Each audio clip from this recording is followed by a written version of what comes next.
So this is a great question. Based on the fact that tornadoes are rated based on the single worst piece of damage that you can find in that tornado track, if it continues to do the exact same damage throughout an extended area, does that increase the rating?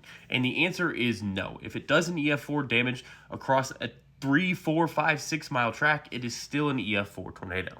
But also, this brings up a good point of tornadoes do not have consistency in their strength the entire time they are on the ground. They don't come down as an EF4 tornado and lift off as an EF4 tornado. They do varying degrees of damage as they travel along. So let me provide you an example. So what you see behind me is a very small zoomed in area of the track of the Elkhorn tornado that hit eastern Nebraska last year.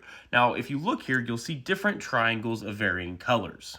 So each triangle, this blue, green, yellow, orange, and then red over here, is a different damage indicator for this particular tornado. And each color corresponds to a different level of rating for that damage. So the blue is EF0, green is EF1, yellow is EF2, orange is EF3, and then red is EF4. So if you look down here in the corner, we have this red triangle right here, which is the first EF4 damage indicator for this path. And then as it travels northeast this direction, it gets up here, we have some EF1, EF2 right here, some EF3 damage right here, EF2 damage right here, and then it continues on up here, and we have some EF4 damage here with some EF3, EF2 around it, and then it continues northward with some EF2, EF1 damage up here.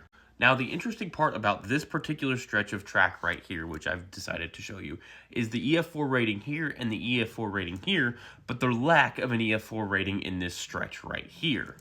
So the stretch from that EF4 rating down there to that one up there is about a mile. And the question becomes, did this tornado weaken from EF4 strength down there to an EF3 strength here and then back to an EF4 strength there in the time it took to travel that mile? Or were these homes not built to the standard to receive an EF4 rating? And then if you look further along this particular tornado's track, you'll see an EF3 damage indicator down there, and then we don't have another EF3 damage indicator until way up here 6 miles away to the northeast where we have another EF3 damage indicator. Did it weaken down to EF2 status, or was it the same strength and it just didn't hit anything strong enough to make it an EF3 again? So this was a really long-winded way to say, no, it doesn't change it.